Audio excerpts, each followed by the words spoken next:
तो फिर fantastic four का ऑफिशियल ट्रेलर रिलीज हुआ, जो कि है तो काफी बढ़िया ट्रेलर, जिसमें इन्होंने काफी कुछ एक्सप्लेन किया और हमको एक्साइटेड करा, वो भी बिना स्पॉइल करे। जहाँ पर ट्रेलर स्टार्ट ही होता है सभी फैंटास्टिक फोर के इंट्रोडक्शन के साथ। और हाँ, ये वही इंट्रोडक्शन है जो हमें सभी फैंटास्टिक फोर में दिखाया ही जाता है कि वो कैसे स्पेस में गए और उनको अपनी पावर्स मिली और फिर वो कैसे अपनी पावर से हमारी सुरक्षा करते हैं। फिर हमें थिंग दिखाया जाता है एक ग्रीन कलर की कार उठाते हुए, जो कि कार उठाता ही है बच्चों को इम्प्रेस करने के लिए। फिर आगे एक मोन्टाज के बाद फैंटास्टिक फोर को प्रेजेंट करा जाता है, जिसमें बताते हैं कि कैसे फैंटास्टिक फोर हमें प्रोटेक्ट कर रहे हैं और सभी जनता का उनके प्रति प्यार और उनको थैंक यू कहना भी दिखाया जाता है। और फिर जब फैंटास्टिक फोर का ये वाला शॉट दिखाया गया था, इसमें एक चीज गौर करने वाली है कि एक्सेप्ट थिंग्स सभी फैंटास्टिक फोर की बेल्ट में 4 नहीं लिखा है, और जो रीड रिचर्ड्स का सूट है वो एक मात्र सूट है जो पूरा की पूरा ब्लू है और बाकी सब में व्हाइट कलर भी है, जिसका आंसर है फॉर CGI पर्पस, ताकि मेकर्स इजीली रीड रिचर्ड्स की एबिलिटी को रेंडर कर सके।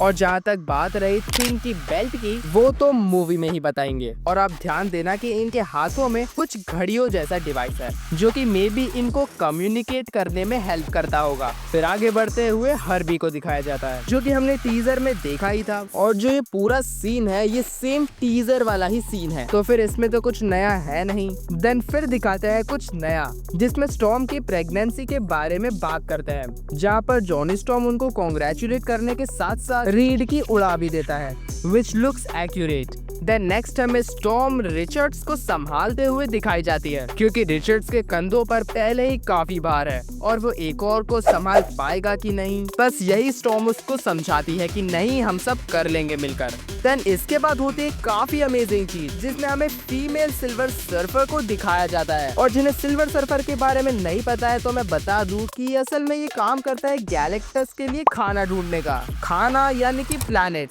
जहाँ पर सिल्वर सर्फर आई है उनको वार्निंग देने के लिए कि गैलेक्टस आ रहा है। फिर जब वो वहाँ से जा रही होती है, जॉनी स्टॉर्म उसके पीछे चले जाता है, मगर स्पेस में जाने से उसकी आग बुझ जाती है, क्योंकि स्पेस में ऑक्सीजन नहीं होती। मगर वो सिल्वर सर्फर के बोट को तो पकड़ ही लेता है, मगर फिर भी वो भागी जाती है।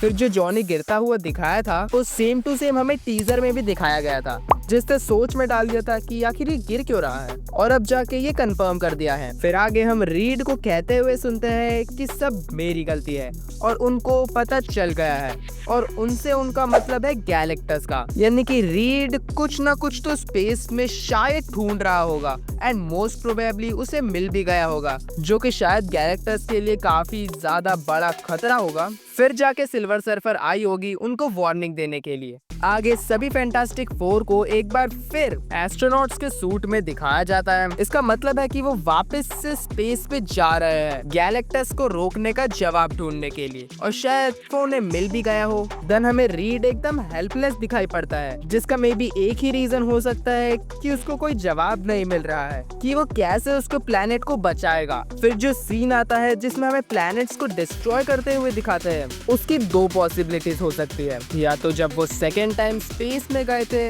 उन्हें गैलेक्टस की शक्तियों का अंदाजा लग गया होगा जब वो किसी प्लेनेट को डिस्ट्रॉय कर रहा था, या फिर ये हो सकता है कि वो जब वापस स्पेस से आए तब गैलेक्टस उनका प्लेनेट डिस्ट्रॉय कर चुका हो। बट देखते हैं कि मूवी में क्या होता है। फिर सिल्वर सर्फर को एक शिप में भी दिखाया जाता है, जो कि शायद गैलेक्टस की शिप होगी, क्योंकि गैलेक्टस जब प्लैनेट्स को डिस्ट्रॉय करने के लिए जाता है तो वो एक शिप में जाता है। फिर आगे जब थिंग को शिप को खींचते हुए दिखाता है, वो बार बार सुपरमैन की ही याद दिला रहा था। एंड देन फाइनली रीड को अपनी पावर यूज करते हुए हमें दिखाया जाता है, जो कि हमको पता तो था कि वो अपनी पावर यूज करता है, मगर उसको रबर की तरह खींचते हुए दिखाना काफी सेटिस्फाइंग तो था ही, और साथ में उसको देखते हुए मजा भी आता है। फिर लास्ट में कुछ रैंडम शॉट्स को दिखाते हुए ये ट्रेलर खत्म कर दिया जाता है, जिसमें स्टॉर्म की पावर्स को यूज करते हुए दिखाते हैं और गैलेक्टस को चलते हुए दिखाते हैं। तो बस यही था ट्रेलर, जिसने काफी ज्यादा एक्साइटेड करा। मगर अब देखते हैं कि क्या फैंटास्टिक फोर सुपरमैन को टक्कर दे पाती है कि नहीं। एंड अगर आपको जानना हो कि क्यों इंडियन हॉरर मूवी स्कैरी नहीं होती, तो फिर आप ये वाली वीडियो देख सकते हो।